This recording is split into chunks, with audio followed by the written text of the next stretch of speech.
Bapa, kami datang kepadamu menaikkan syukur kami untuk anugerah yang diberikan kepada kami. Dan kami berdoa kiranya Tuhan hadir di tengah-tengah kami, memimpin kami ketika kami membaca dan merenungkan firman-Mu. Engkau yang hadir di dalam perjamuan suci adalah Tuhan yang sama yang terus memanggil kami untuk datang melalui firman. Oleh karena itu kami berdoa, biarlah Tuhan Engkau hadir tengah-tengah kami, mengurapi kami dengan pekerjaan Allah Roh Kudus, sehingga yang memberitakan firman dapat memberitakan firman dengan baik di dalam segala kelemahan dan keterbatasannya. Sementara itu kami yang mendengar, Tuhan tolong kami, berikan kepada kami telinga yang baik untuk mendengar. Siapkan hati kami supaya firman ini juga berbicara kepada kami pribadi lepas pribadi, menarik hati kami untuk kembali kepada Tuhan.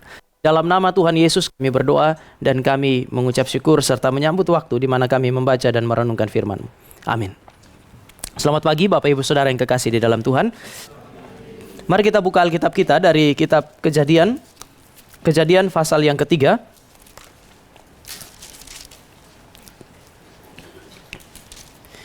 Kita baca bergantian ayat 8 sampai dengan ayat yang ke-10. 8 Bapak Ibu 9, ayat 10 kita baca sama-sama. Dan demikian juga ayat yang ke-15 kita baca sama-sama. Saya mulai dari ayat yang ke-8. Ketika mereka mendengar bunyi langkah Tuhan Allah yang berjalan-jalan dalam taman itu, pada waktu hari sejuk bersembunyilah manusia dan istrinya itu terhadap Tuhan Allah di antara pohon-pohon dalam taman.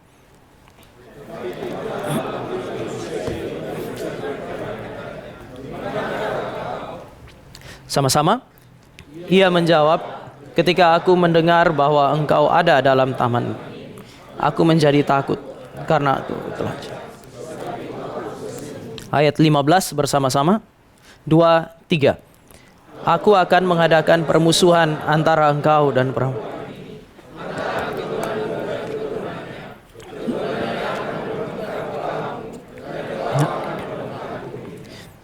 Baik, Bapak Ibu Saudara yang kekasih dalam Tuhan, kita ada di dalam Minggu Advent untuk merayakan Natal.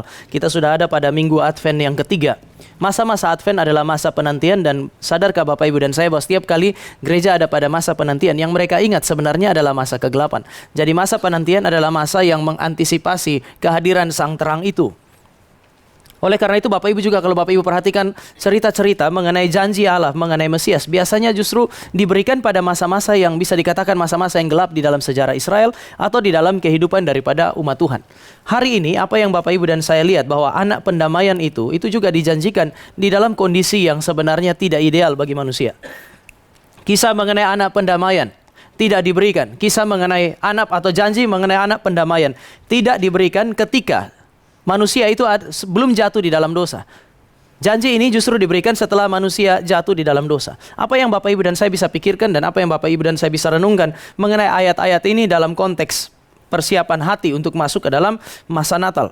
Hal yang pertama yang saya mau ajak Bapak Ibu untuk pikirkan adalah anak pendamaian adalah tanda anugerah Tuhan atau anugerah Tuhan yang dijanjikan oleh Allah kepada manusia justru pada masa krisis.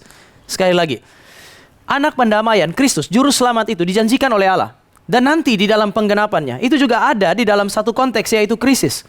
Krisis oleh karena ketidaktaatan manusia, krisis oleh karena mereka terpisah dari Allah, dan krisis oleh karena ada penghukuman.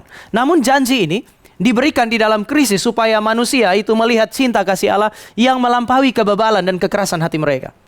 Jadi naskah yang saudara dan saya sementara baca ini adalah naskah yang mau menceritakan kepada kita mengenai betapa bebalnya manusia, betapa keras hatinya manusia.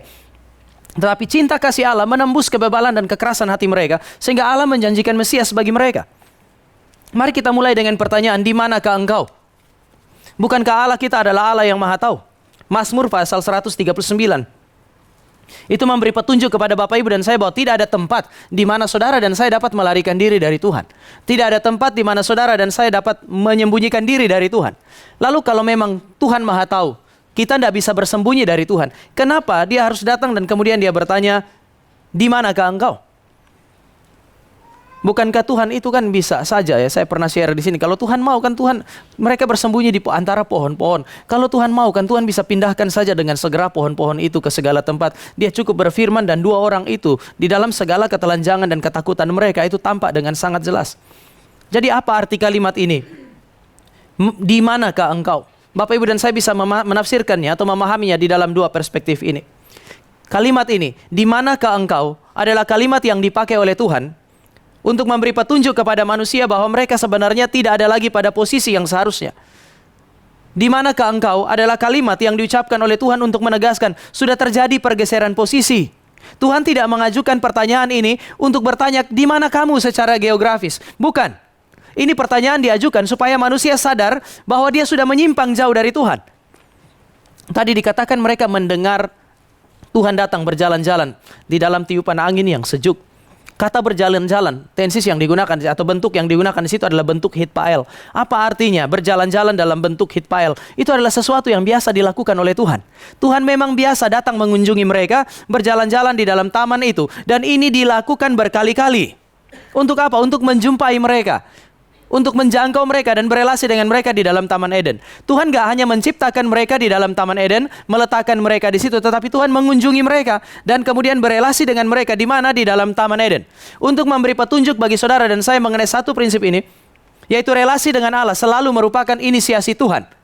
Bahkan sebelum kejatuhan di dalam dosa, supaya manusia yang belum jatuh dalam dosa ini bisa menikmati relasi dengan Tuhan, Tuhanlah yang harus datang untuk mengunjungi mereka.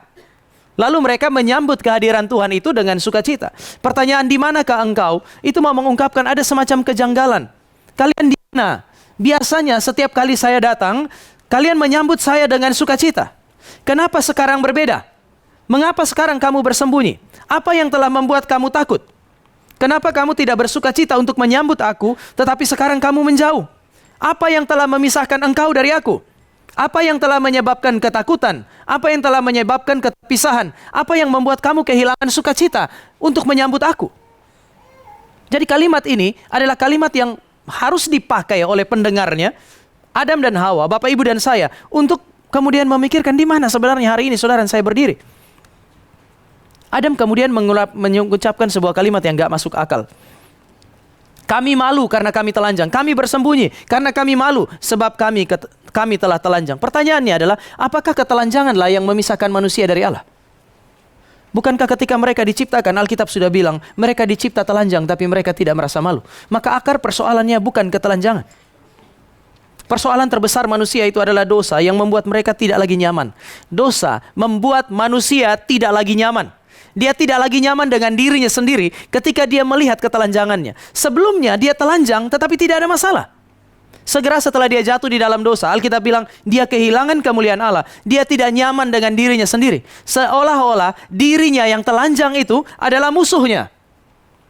Manusia seperti teralienasi dari dirinya sendiri. Tetapi ketika dia melihat sesamanya telanjang, melihat diri telanjang, melihat sesamanya telanjang, dia juga merasa tidak nyaman dengan sesamanya, bahkan itu adalah istrinya sendiri. Dengan demikian, saudara dan saya bisa melihat bahwa ini adalah gambaran dari apa yang disebut sebagai manusia terisolasi dari sesama. Tetapi yang paling mengerikan adalah mereka yang karena mereka telanjang, mereka sekarang bersembunyi dari Tuhan. Ketika Tuhan datang, mereka tidak menyambut lagi, berbicara mengenai relasi yang sudah rusak. Bapak Ibu, saya kira pertanyaan di manakah engkau adalah pertanyaan yang perlu juga saudara dan saya pikirkan, karena pertanyaan ini tidak mempertanyakan posisi geografis Bapak Ibu. Secara geografis hari ini Bapak Ibu ada di gereja. Kemarin kita baru habis KKR, kita baru melakukan banyak hal. Secara geografis, posisi saudara dan saya cukup jelas, orang lain bisa lihat, oh dia dalam gereja melakukan pelayanan-pelayanan gerejawi. Tetapi pertanyaan di manakah engkau adalah sebuah pertanyaan reflektif untuk memberikan pertanyaan kepada saudara dan saya, di mana hati kita berada saat ini dalam relasi dengan Tuhan. Jangan lupa, pohon-pohon itu adalah ciptaan Tuhan. Setelah Tuhan ciptakan pohon dalam taman itu, Tuhan perintahkan Adam dan Hawa untuk menata taman itu, menjaga taman itu. Artinya pohon-pohon itu bukan hanya berkat bagi mereka untuk mereka makan, tetapi itu bagian dari pekerjaan mereka. Hal-hal yang baik, hal-hal yang merupakan berkat anugerah Tuhan yang dapat mereka pakai untuk mencukupkan hidup, yang dapat mereka pakai untuk melayani dan mempermuliakan Allah, justru bisa menjadi satu tempat di mana mereka bersembunyi dari Tuhannya. Sekali lagi, pohon-pohon itu adalah sebuah anugerah kok. Bapak Ibu masuk ke dalam taman, lalu kemudian gak ada pohon, gak ada bunga sama sekali, itu kan bukan taman. Saya yakin kalau ada orang bilang mari kita pergi jalan-jalan ke taman, ada seorang pemuda aja, seorang pemudi, kita jalan-jalan ke taman yuk. Saya sudah bisa membayangkan apa ekspektasi pemudi itu ketika mendengar kata taman. Lalu begitu dia sampai ke taman, bunga gak ada, pohon gak ada, rumput gak ada. Apa itu? Padang gurun. Gak ada yang mau pergi ke situ. Maka kehadiran pohon-pohon di situ merupakan anugerah yang Allah berikan supaya manusia menikmati alam itu. Tetapi saudara dan saya lihat, mereka pakai itu sebagai alat untuk menyembunyikan diri mereka dari hadapan Tuhan. Menutupi ketelanjangan mereka, menutupi dosa-dosa mereka. Bapak Ibu hati-hati ketika saudara dan saya tidak bilang nggak boleh pelayanan, tetapi kesibukan-kesibukan pelayanan kita tidak boleh menjadi tempat pelarian saudara dan saya dari Tuhan. Persoalannya bukan persoalan geografis. Persoalannya adalah apakah hati saudara dan saya ini masih tetap berpaut kepada Tuhan. Sehingga ini adalah sebuah pertanyaan yang sangat penting. Kami hamba-hamba Tuhan juga saya kira harus memikirkan pertanyaan-pertanyaan sedemikian, terutama di bulan Desember. Masa bulan Desember ini masa yang sibuk. Kemarin saya tidak bilang sama istri saya, tapi dua minggu yang lalu saya sengaja siapkan kosong supaya bisa persiapan. Tetapi kita juga ada banyak pergumulan di dalam konteks bersama jemaat, sehingga kemudian ya juga persiapannya nggak terlalu bisa maksimal. Dan minggu kemarin itu setiap khotbah itulah yang dimana harus kemudian mempersiapkan. Agak sedikit stres. Hari Rabu saya mulai bolak-balik kamar mandi. Tapi kemudian kemarin lah itu saya kira itu puncaknya sampai di RMCI, kemudian fisik baik-baik aja, tapi saya rasa kok asam lambung saya itu naik. Saya lari ke kamar mandi dan kemudian saya muntah-muntah di situ. Kemudian saya pikir saya sakit ya. Ternyata enggak, sebenarnya baik-baik sampai hari ini. Saya rasa ada sesuatu di sana dan saya kira enggak ada yang salah dengan semua itu. Kalau saudara dan saya melayani sampai lelah dan seterusnya, saya kira enggak ada masalah dengan itu. Masalahnya bukan posisi geografis dan aktivitas yang banyak yang saudara dan saya kerjakan. Pertanyaannya di mana hati kita? Apakah di dalam segala kesibukan saudara dan saya itu kemudian masih melakukannya di dalam cinta kepada Tuhan atau tidak? Natal kita sudah selesai, tapi nanti di bagian yang kedua, perang nggak pernah selesai. Sehingga Bapak Ibu dan saya mau tidak mau, hati kita harus terus berpaut kepada Tuhan. Tuhan tidak tanya di manakah engkau secara geografis, tetapi Tuhan mau mengingatkan mereka supaya mereka ingat bahwa mereka ada pada posisi yang tidak seharusnya meskipun masih ada di dalam Taman Eden. Yang kedua, pertanyaan ini, di manakah engkau, adalah pertanyaan yang mau menyatakan cinta kasih Allah. Allah berjalan-jalan seperti biasa di dalam kondisi yang dikatakan tiupan angin yang sejuk. Tuhan tidak datang di dalam petir dan guruh seperti ketika dia menjumpai umatnya di Sinai. Dia tidak datang di dalam rupa yang menakutkan untuk membinasakan mereka, tapi dia datang seperti biasa di dalam damai, tidak menakutkan sama sekali. Kalau saudara dan saya baca, bandingkan dengan Tuhan mengunjungi umatnya di Sinai, sama sekali berbeda. Seolah-olah Tuhan datang dan berjalan-jalan seperti biasa dan bilang kepada orang yang disebut sebagai umatnya, saya masih sama. Kamu sudah bergeser, saya masih ada pada posisi yang sama. Aku masih mengasihi engkau, hai Adam dan Hawa. Sama seperti biasanya, aku mencari engkau, kali ini sama. Oleh karena cinta kasih, aku masih mencari engkau. Ini membuat Allah seolah-olah butuh manusia dan bukan manusia yang butuh Allah. Ini siapa butuh siapa? Tetapi waktu dia bilang, di manakah engkau? Dia bilang, di mana kamu? Saya akan datang mencari engkau dan menjumpai engkau. Sekali lagi, seolah-olah Allah lah yang membutuhkan manusia. Seolah-olah manusia begitu penting. Bapak Ibu, saya pakai garis bawahi kata seolah-olah. Seolah-olah dia begitu penting sehingga Allah membutuhkan dia dan Allah terus mencari dia. Walaupun dia merasa bahwa dia tidak butuh Tuhan. Bukan inilah kadang-kadang kalau saudara dan saya lihat dalam relasi papa, mama, dan suami, istri, atau orang tua dengan anak. Ini relasi yang sedemikian kan. Kalau anak kita masih kecil, kemudian dia lagi main-main, kita datang cari dia senang atau dia marah? Dia lagi asik main sama temannya, kemudian papa datang dan kemudian papa panggil namanya. Itu menyenangkan atau tidak menyenangkan sebenarnya? Bagi sang anak biasanya tidak menyenangkan. Sampai dia ada pada satu kondisi tertentu di mana dia butuh orang tuanya, dia akan tanya, kenapa nggak dicari? Saya tidak tahu Bapak Ibu, sekali lagi yang belum menikah, menikahlah, biar Anda menikmati situasi yang kayak begini. Beberapa kali itu Stefani kalau main sama temannya, kemudian mamanya cari, baru panggil Stefani, dia nggak jawab. Kalaupun kadang-kadang dia jawab, nadanya sudah lebih tinggi dari kami. Jadi begitu dengar namanya dipanggil oleh orang tuanya, dia emosi. Stefani, apa sih? Orang lagi main kok. Tapi nanti ketika dia ada di dalam kesulitan, kita nggak tahu, dia datang, dia bisa datang. Papa nggak cari Stefani? Biasa saya tanya, ngapain mesti cari kamu? Papa, tadi tuh ada begini. Kalau Stefani hilang bagaimana? Kalau Stefani mengalami ini dan itu bagaimana? Dalam krisis baru dia rasa dia butuh orang tuanya. Tetapi dalam kondisi biasa, suara orang tua itu mengganggu seluruh aktivitasnya. Saudara, di dalam konteks ini Tuhan tahu mereka butuh dicari. Persoalannya mereka merasa terganggu dengan kehadiran Tuhan. Tetapi Tuhan seolah-olah sekali lagi merasa membutuhkan mereka. Ini kan janggal. Seharusnya ini tidak terjadi, tapi Tuhan terus cari. Oleh sebab itu maka seorang penafsir, Victor Hamilton, berkata, kalimat "di manakah engkau" adalah suara sang gembala. Inilah panggilan dari sang gembala yang mengasihi dombanya, yang mengenal dengan baik domba-dombanya. Dia tahu mereka hilang, dia tahu mereka tidak bisa kembali, maka dia mencari mereka. Ini bukan panggilan untuk tahu di mana mereka, tapi ini adalah panggilan supaya mereka tahu bahwa Allah masih mengasihi mereka. Ini adalah panggilan supaya mereka tahu bahwa Allah sementara mencari mereka. Ini adalah panggilan yang membuat mereka sadar bahwa Allah masih sama seperti dulu. Allah yang adalah kasih juga, meskipun dia adalah Allah yang adil.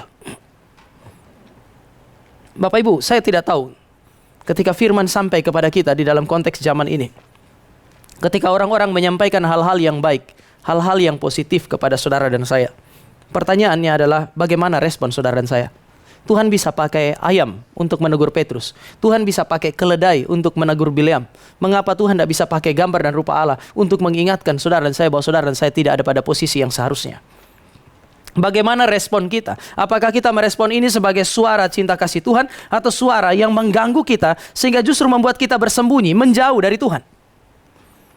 Tuhan tuh cari mereka, saking mengasihi. Bukan cuma cari, tetapi ada satu tanda yang saudara dan saya tahu, darah. Ada hewan yang dikorbankan bagi mereka. Kulit binatang itu dipakai untuk menutupi ketelanjangan yang membuat mereka malu, sehingga mereka bersembunyi dari Tuhan, bersembunyi dari sesama itu. Tapi kemudian saudara dan saya tahu bahwa darah itu dalam perjanjian lama kemudian dipakai di Paskah. Di dalam perjanjian baru, orang Kristen mengidentifikasi itu dengan salib. Nyawa ganti nyawa. Ini tanda cinta kasih Allah yang terbesar. Allah menutupi ketelanjangan mereka, menggambarkan apa yang disebut sebagai pemulihan.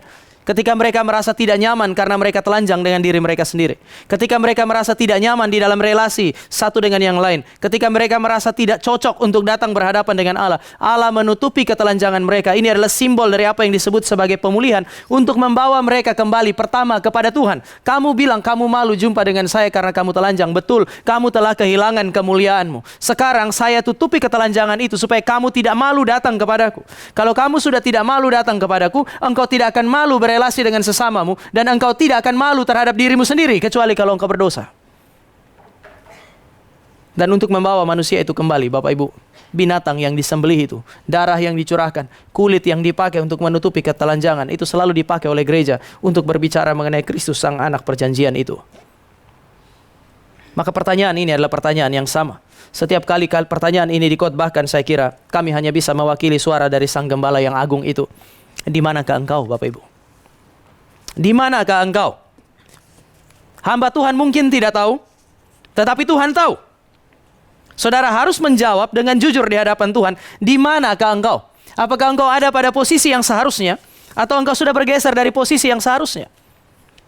Jika saudara sementara bergeser dari posisi yang seharusnya sebagai umat Tuhan, setiap kali dengar firman Tuhan, ingatlah itu panggilan cinta kasih Tuhan bagi saudara. Kembalilah. Yang kedua, mari kita lihat sekarang ayat yang ke-15 sekali lagi. Ayat yang ke-15. Aku akan mengadakan permusuhan antara engkau dan perempuan ini, antara keturunanmu dan keturunannya. Keturunannya akan meremukkan kepalamu, dan engkau akan meremukkan tumitnya. Anak pendamaian ini disebut sebagai anak pendamaian. Kenapa? Karena dia akan menghancurkan pekerjaan iblis dan membawa manusia kembali kepada Tuhan. Ini fungsi atau pekerjaan atau pelayanan dari anak pendamaian. Tetapi kalimat ini dimulai dengan ayat yang ke-15. Aku akan mengadakan permusuhan antara engkau dan perempuan ini, antara keturunanmu dan keturunannya, dan seterusnya. Poin yang kedua yang saya mau ajak saudara untuk pikirkan adalah anak pendamaian. Ketika dia hadir di dalam dunia ini, dia tidak meniadakan perang.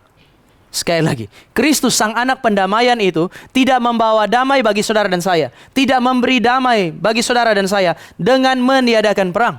Ayat 15 mengatakan dia adalah pribadi yang diutus untuk berperang. Nanti sebagai kepala gereja, dialah yang akan memimpin peperangan itu.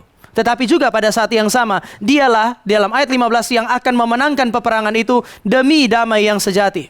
Aku akan mengadakan permusuhan Allah sendiri yang menetapkan perang. Perang itu sesuatu yang negatif. Tetapi Allah menetapkan permusuhan. Allah menetapkan perang. Allah menetapkan yang namanya pemisahan. Sesuatu yang terlihat negatif bagi manusia, ini justru pertama kali diucapkan dan diciptakan oleh Tuhan. Perang, permusuhan, dan perpisahan. Seorang penulis namanya Bruce Waltke, dia bilang ini penting bagi manusia.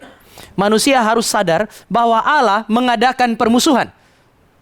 Allah menetapkan adanya apa yang disebut sebagai peperangan, supaya manusia mulai sadar sekarang siapa seharusnya yang dicintai dan siapa seharusnya yang dimusuhi. Manusia harus sadar untuk kembali kepada afeksi yang seharusnya, yaitu cinta kepada Allah dan permusuhan terhadap iblis. Bapak Ibu, kalimat ini seolah-olah, kalimat Tuhan ini seolah-olah mau mengatakan kepada Bapak Ibu dan saya bahwa damai yang sejati tidak ditemukan di dalam ketiadaan permusuhan. Banyak orang ingin meniadakan perang supaya mereka menikmati damai. Ya, perang antar manusia harus ditiadakan supaya saudara dan saya menikmati damai. Tetapi Allah sendiri di awal sejarah manusia sudah memberi petunjuk kepada saudara dan saya. Tidak ada damai yang sejati tanpa peperangan yang serius dengan apa yang disebut sebagai kerajaan kegelapan. Apa yang mau dikatakan oleh Allah bagi saudara dan saya? Melalui kalimat ini aku akan mengadakan permusuhan. Tuhan seolah-olah mau bilang kepada saudara dan saya bahwa damai dan sukacita sejati tidak pernah bisa ditemukan di dalam persatuan dengan kegelapan. Secara spiritual tidak akan pernah ada apa yang disebut sebagai gencatan senjata. Hari ini saudara dan saya menemukan ada Hamas dan Israel semua menyerukan gencatan senjata. Lepas dari hati Bapak Ibu ada di mana? Tetapi normal kalau manusia berperang kemudian manusia mengharapkan gencatan senjata. Tetapi di dalam peperangan dengan kerajaan kegelapan Bapak Ibu, tidak akan pernah ada istilah gencatan senjata. Allah menetapkannya dan saudara dan saya harus menjalaninya. Kemarin di masterclass saya sampaikan firman yang sama. Kemudian saya bilang, selama saudara dan saya hidup sebagai hamba Tuhan yang melayani Tuhan, selama saudara dan saya hidup sebagai orang Kristen yang melayani Tuhan, pedang itu harus tetap terhunus di tangan kita. Sampai kapan? Sampai Tuhan bilang kamu sudah selesai. Sekarang kembali kepadaku, jumpai aku muka dengan muka. Pada saat itulah baru pedang bisa terlepas dari tangan kita. Tapi selama saudara dan saya masih hidup di dalam dunia ini, peperangan itu tak pernah bisa berhenti. Bapak Ibu mau liburan kan ya? Jangan lupa, peperangan tidak berhenti.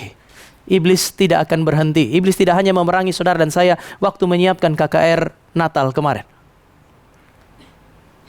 Pada saat Bapak Ibu liburan, pada saat itulah saudara dan saya akan menemukan dia juga memerangi kita. Kadang-kadang kita pengen rest kan ya? Saya ingin istirahat sebentar. Jangan lupa, Daud itu dihabisi pada saat dia beristirahat ketika orang lain berperang. Orang Kristen tidak punya waktu untuk beristirahat di dalam peperangan secara spiritual. Pedang itu tidak boleh lepas dari tangan Bapak Ibu dan saya. Pedang itu tidak boleh dimasukkan ke dalam sarungnya. Dia harus terus terhunus karena saudara dan saya harus senantiasa berjaga-jaga dan berperang secara spiritual. Allah kita adalah Allah yang menginginkan engkau dan saya terus ada di dalam peperangan. Jangan berharap setelah saudara dan saya selesai kemarin tahun depan saudara dan saya bisa berleha-leha. Saya kira enggak. Kita akan terus perang sampai Tuhan panggil kita satu-satu ketemu dia di muka dengan muka. Setelah itu saudara dan saya akan menikmati apa yang disebut sebagai damai tanpa perang. Tetapi selama saudara dan saya masih ada di dalam dunia, masih ada di dalam gereja, perang itu ada. Maka saudara dan saya akan menemukan ada 3 kategori ini. Aku akan mengadakan permusuhan antara engkau dengan perempuan ini. Kalau kita baca pakai kacamata Wahyu pasal 12, perempuan yang diserang oleh naga, oleh ular itu menggambarkan gereja. Maka ini adalah gambaran mengenai perang antara kerajaan kegelapan iblis dengan gereja yang didirikan oleh Allah. Sampai kapanpun perang ini akan terus menerus ada. Sehingga ketika gereja kemarin Pendeta Stephen Tong begitu mulai masterclass, beliau masuk. Begitu masuk kami kaget. Karena begitu masuk langsung marah-marah.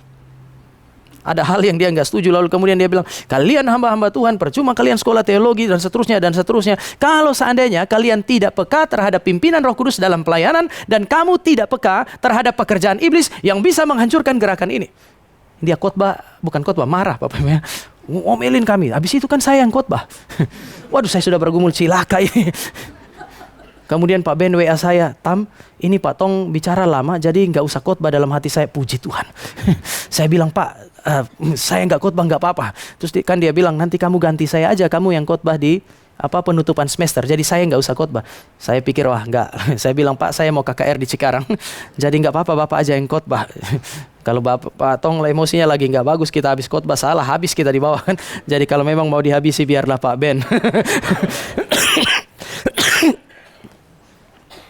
Tapi kemudian begitu beliau selesai, lalu kemudian dia bilang, hari ini siapa yang khotbah? Pak Ben jawab, Tama. Tapi ada mau penutupan semester. Pak Tong bilang enggak, Tama maju, khotbah. Saya khotbah. Habis saya khotbah, selesai khotbah, kemudian duduk sebentar, lalu dia bilang begini. Saya tadi kalimat yang saya ucapkan itu, dia yang bikin konklusi. Jangan pernah memimpikan damai yang sejati tanpa peperangan yang sejati. Saudara harus mengidentifikasi siapa musuh yang sebenarnya. Perangi dia sampai saudara saya mati. Yang saya mau katakan saat ini adalah Geri Cikarang ini Tuhan berkati banyak hal. Tuhan kasih jemaat, Tuhan kasih kapasitas, Tuhan kasih semua yang tadi Ibu Vera saksikan itu. Untuk bisa berdiri di depan, berdebat mana posisi yang terbaik. Untuk semua hal. Pertama, butuh willingness untuk mau berbicara. Yang kedua, butuh pemikiran yang cukup tajam untuk menentukan mana tempat yang paling baik. Itu sesuatu yang baik. Satu kali dalam satu meeting kemudian ada jemaat yang baru datang. Dan kemudian lihat perdebatan panjang sekali. Sudah selesai, kemudian jemaat yang baru itu datang. Pak, saya kalau begini saya mundur saja. Kenapa? Wah, saya lihat perdebatannya cukup sengit. Terus saya bilang, bulan depan kamu akan menemukan hal ini lagi. Di GRI begini memang. Ketika kami mempersiapkan segala sesuatu, kita boleh berdebat dan seterusnya. Tapi semua akan selesai di sana. Jadi bulan depan kamu akan menemukan ini lagi kalau kami akan melayani lagi. Jadi itu berarti kalau kamu lihat yang begini kamu mundur, kamu tidak akan pernah melayani. Jadi bagaimana? Udah masuk aja, terlibat aja. Berdebat itu kan tidak sama dengan bermusuhan kan ya. Yang Tuhan katakan di sini adalah aku mengadakan permusuhan antara engkau dan perempuan ini. Itu mereka tidak pernah bisa duduk bersama-sama. Mereka akan terus ada di dalam peperangan. Saudara dan saya kadang-kadang kita berdebat. Perdebatan tidak sama dengan permusuhan. Oleh sebab itu maka jemaat boleh kritik hamba Tuhan. Hamba Tuhan boleh kritik jemaat untuk hal-hal tertentu di dalam konteks pelayanan. Tetapi saudara dan saya melakukan itu untuk mendapatkan yang terbaik di dalam konteks peperangan terhadap kerajaan kegelapan. Kenapa? Iblis tidak akan pernah berhenti untuk menghancurkan gereja secara komunal. Perang ini terjadi bukan hanya antara ular dan sang perempuan. Perang ini juga terjadi antara keturunan ular dan keturunan perempuan. Seorang penafsir mengatakan membaca keturunan perempuan ini. Jelas saja ini adalah sebuah pembacaan di dalam konteks single sense. Artinya keturunan perempuan yang satu itu. Tapi jangan lupa, di dalam konteks Wahyu pasal yang ke-12, perempuan itu mau melahirkan anak. Dan anak itu adalah Kristus. Ular itu berusaha untuk datang dan menelan dia. Lalu Alkitab bilang dia tidak bisa kan ya. Sehingga naga itu kalah. Apa yang dilakukan oleh sang naga? Apakah naga itu diam? Tidak. Alkitab dengan jelas bilang di dalam pasal yang ke-12. Karena dia tidak dapat mengalahkan bayi itu. Maka yang dia lakukan adalah mengejar perempuan itu. Pertama. Yang kedua, dia mengejar anak-anak yang lain dari perempuan itu. Maka Bapak Ibu dan saya bukan hanya bilang, oke, itu adalah peperangan antara Kristus dengan iblis saja. Tidak. Iblis tidak akan pernah tinggal diam terhadap saudara dan saya pribadi demi pribadi. Sampai kapanpun, dua garis ini tidak boleh pernah bersatu. Kalau kita baca Kejadian pasal 1 sampai dengan Kejadian pasal yang ke-6, terutama pasal 4. Setelah pasal 3 kemudian kita masuk pasal 4, pasal 5. Di situ kan langsung ketemu dua garis keturunan sebenarnya. Ada yang namanya anak-anak perempuan dan anak-anak Allah. Ada yang bilang, siapa itu anak-anak Allah? Apakah itu malaikat? Tidak, malaikat tidak beranak. Istilah anak-anak Allah adalah istilah yang dipakai untuk manusia dari garis keturunan Set yang memanggil Tuhan itu. Sementara yang disebut sebagai anak-anak manusia adalah orang-orang dari garis keturunan Kain yang tidak takut kepada Tuhan. Ketika saudara dan saya baca bagian itu, keturunan Kain itu saudara dan saya akan menemukan banyak sekali perlawanan kepada Tuhan meskipun mereka melaksanakan yang namanya mandat budaya. Sementara kalau saudara dan saya baca dari garis keturunan Set, di situ dikatakan itulah pertama kali orang memanggil nama Tuhan. Saudara dan saya akan menemukan orang yang bersekutu dengan Tuhan sangat intim sampai Tuhan angkat dia ke surga. Saudara dan saya akan menemukan dua garis yang berbeda. Seolah-olah dua garis itu berjalan sampai mana? Sampai kira-kira pasal yang ke-6 dikatakan ini. Anak-anak Allah melihat anak-anak perempuan manusia ini cantik-cantik. Diambilnya siapapun yang diinginkannya. Bapak Ibu, ini bicara mengenai persatuan dua garis ini. Dan kemudian kita masuk ke dalam pasal yang ke-7. Allah menghukum dunia dengan air bah. Sampai kapanpun, dua garis ini tidak pernah boleh bersatu.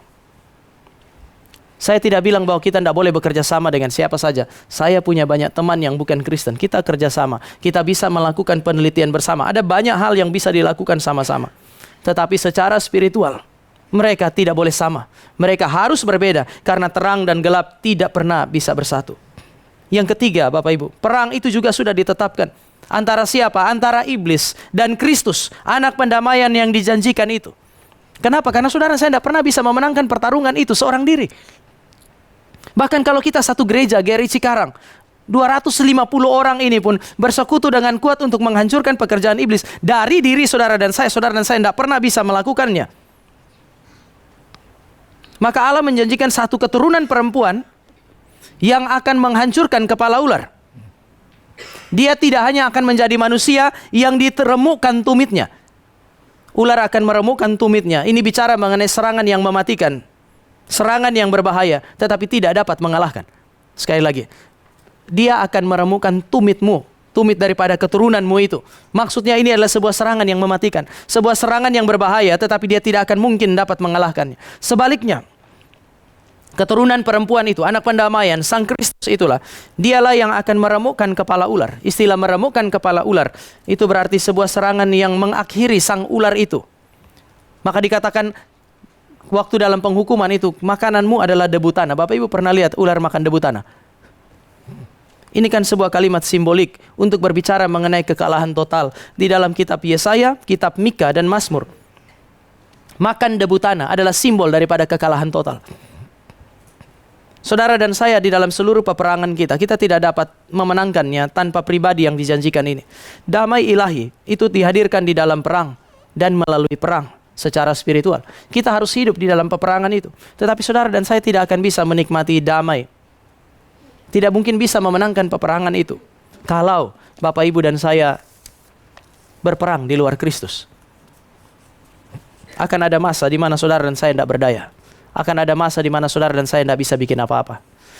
Saya bergumul lihat kita punya Natal selama persiapan.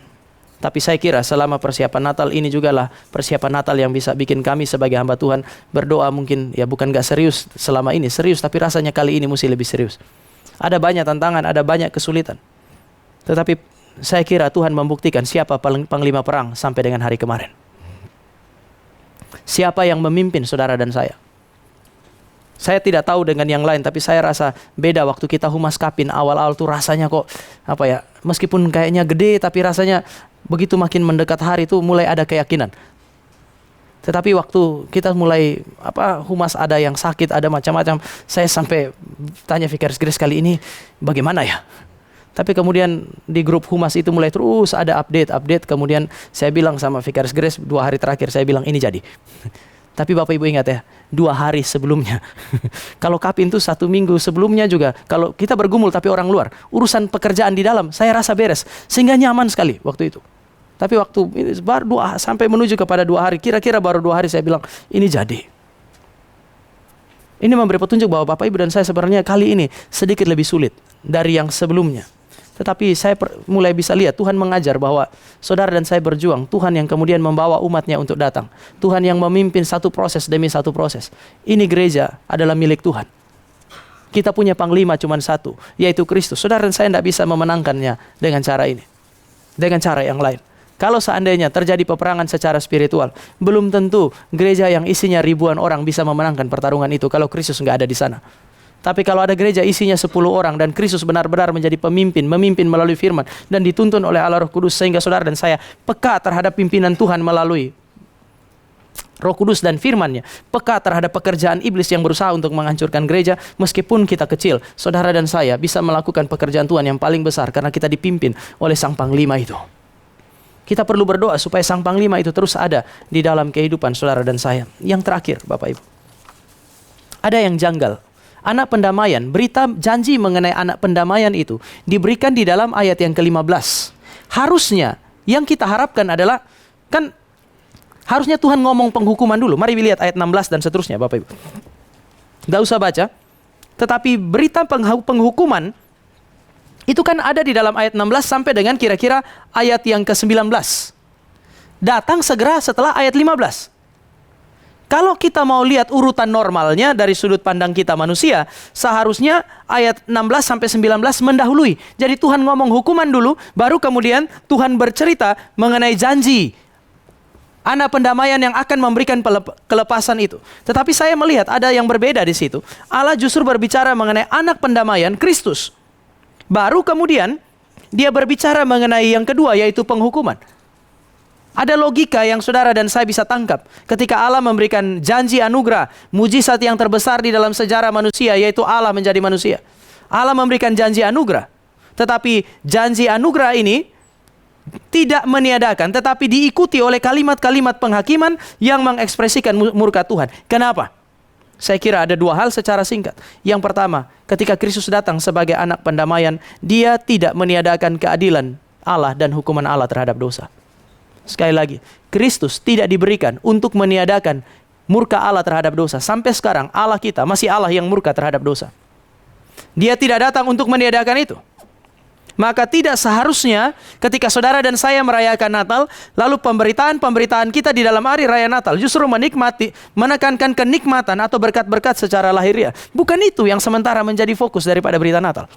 Seolah-olah ketika Kristus datang, sudah tidak ada lagi apa yang disebut sebagai murka Allah. Ketika Kristus datang, tidak ada lagi apa yang disebut sebagai penghukuman Allah. Tidak.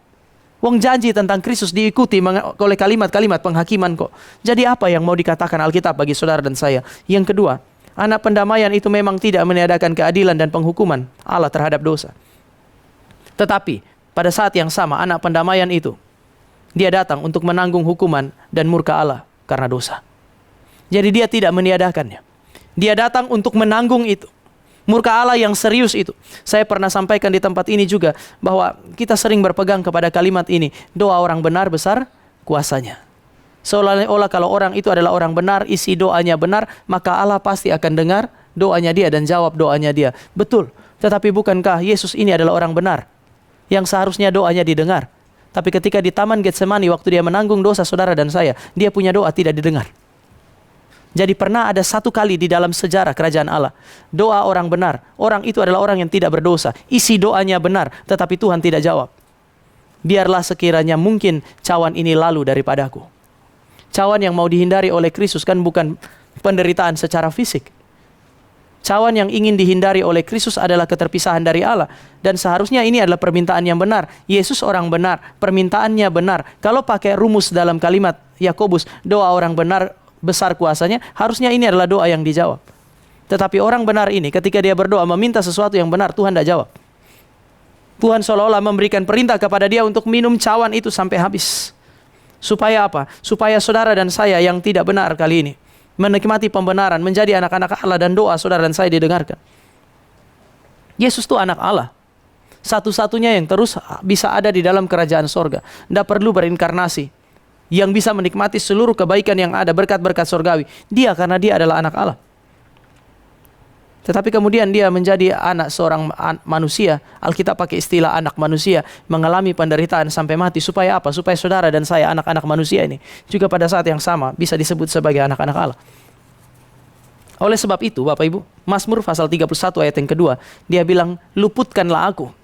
Bukan oleh karena kasih-Mu, tetapi oleh karena keadilan-Mu.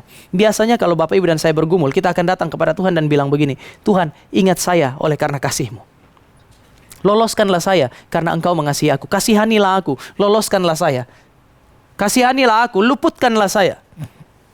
Tapi kalau saudara dan saya baca di dalam teks Mazmur pasal 31 ayat yang kedua, dia bilang, luputkanlah aku oleh karena keadilan. Artinya, kalau manusia mau luput, keadilan itu harus terjadi. Murka harus ada. Penghukuman harus tetap berjalan. Dan kalau saudara dan saya lihat di dalam konteks perjanjian baru, ya, Yesus datang untuk menerima keadilan Tuhan. Yesus datang untuk menerima apa yang disebut sebagai hukuman Tuhan. Keadilan Allah tetap berjalan. Saudara dan saya menikmati keluputan. Dia nggak luput. Saudara dan saya luput. Waktu saya ngajar prinsip ini, Bapak Ibu, dengan mahasiswa, kemudian ada mahasiswa yang bilang, kalau begitu orang percaya itu hidupnya enak sekali. Tidak ada keadilan bagi mereka.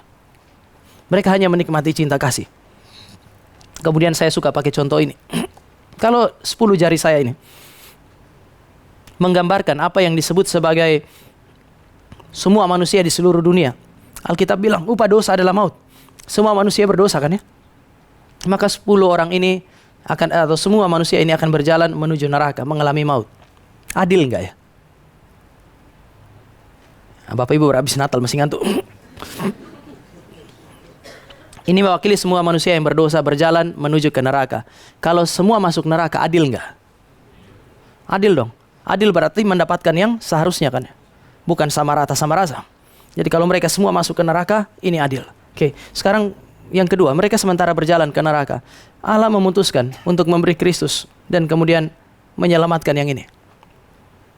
Jadi yang ini menuju ke neraka, yang ini berhenti. Lalu mereka menikmati apa yang disebut sebagai anugerah Allah, keselamatan. Sekarang, kalau ini selamat, ini terus jalan menuju neraka. Masuk neraka, adil enggak? Adil kan ya? Dia mendapatkan yang seharusnya. Yang ini? Dapat keadilan enggak? Enggak dong. Ya, karena ini pergi ke sana, dapat yang seharusnya, adil. Yang ini mendapat yang tidak seharusnya. Bukankah ini konsep anugerah? Ya Bapak Ibu ya. Jadi ini masuk adil, yang ini tidak. Orang akan bilang dia dapat yang seharusnya, betul. Itu yang namanya anugerah. Tapi masih ada satu persoalan, yaitu persoalan keadilan masih belum diselesaikan. Keadilan bagi mereka bagaimana? Keadilan bagi mereka inilah yang ditanggung oleh Kristus di atas kayu salib lebih dari 2000 tahun yang lalu. Hari ini saudara dan saya menerima anugerah karena harus ada yang menanggung keadilan dan murka Allah. Itu Kristus. Dia tidak meniadakan penghakiman. Sejak Kejadian pasal yang ketiga, Allah sudah mengindikasikan penghukuman dan penghakiman tidak ditiadakan. Penghukuman dan penghakiman itu ditanggung oleh Dia. Dan ini cara Allah untuk menebus saudara dan saya. Dia harus berinkarnasi supaya Dia bisa menanggung semua itu. Mari kita berdoa. Kami berdoa mengucap syukur karena kami diberikan anak pendamaian, yaitu Kristus. Sekali lagi kami diingatkan bahwa Allah kami adalah Allah yang mengasihi kami, mencintai kami sehingga Dia mencari kami melalui Kristus datang ke dalam dunia, menemui kami dan menarik kami kembali kepada Tuhan. Karena Alkitab berkata kami tidak akan sanggup untuk mencari jalan itu. Kami bersyukur untuk kasih karunia Tuhan bagi kami di dalam Kristus. Dan tolong kami sehingga ketika kami menerima Dia sebagai Tuhan Juru Selamat kami, mensyukuri kehadirannya dan harus melewati peperangan demi peperangan secara spiritual. Dialah yang menguatkan kami. Kami bersyukur karena firman mengingatkan kepada kami bahwa sebagai umat Tuhan, peperangan tidak akan pernah bisa selesai. Kami tidak akan sanggup untuk menjalaninya. Tetapi kami punya Kristus yang menguatkan dan menopang kami. Ini doa dan permohonan kami. Pimpinlah hidup kami sebagai gereja secara komunal maupun secara personal. Di dalam nama Tuhan Yesus kami berdoa. Amin.